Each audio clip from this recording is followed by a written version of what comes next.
Colossians chapter 3. Since then you have been raised with Christ, set your hearts on things above, where Christ is, seated at the right hand of God. Set your minds on things above, not on earthly things. For you died, and your life is now hidden with Christ in God. When Christ, who is your life, appears, then you also will appear with him in glory. Put to death, therefore, whatever belongs to your earthly nature, sexual immorality, impurity, lust, evil desires, and greed, which is idolatry. Because of this, the wrath of God is coming.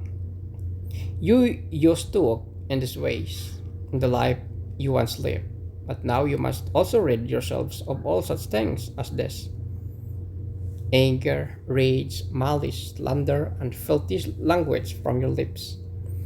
Do not lie to each other, since you have taken off your old self with its practices, and have put off a new self, which is being renewed in knowledge in the image of its Creator.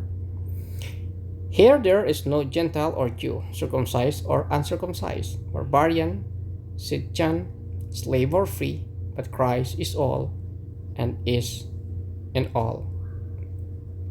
Therefore, as God's chosen people, holy and dearly loved, clothe yourselves with compassion, kindness, humility, gentleness, and patience. Bear with each other and forgive one another if any of you has a grievance against someone. Forgive as the Lord forgave you. And over all these virtues put on love, which binds them all together in perfect unity. Let the peace of Christ rule in your hearts, since as members of one body you were called to peace, and be thankful. Let the message of Christ dwell among you richly, as you teach and admonish one another with all wisdom, through psalms, hymns, and songs from the Spirit, singing to God with gratitude in your hearts.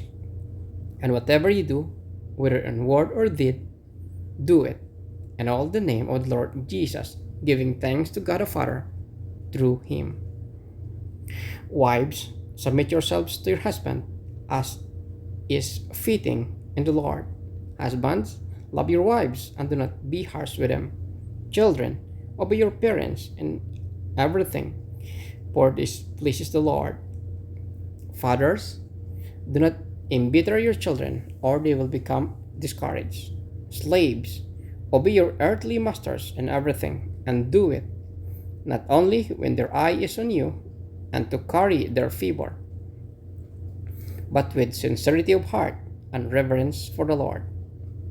Whatever you do, work at it with all your heart, as working for the Lord, not for human masters, since you know that you will receive an inheritance from the Lord as a reward. It is the Lord Christ you are serving. Anyone who does wrong will be repaid for the wrongs, and there is no favoritism.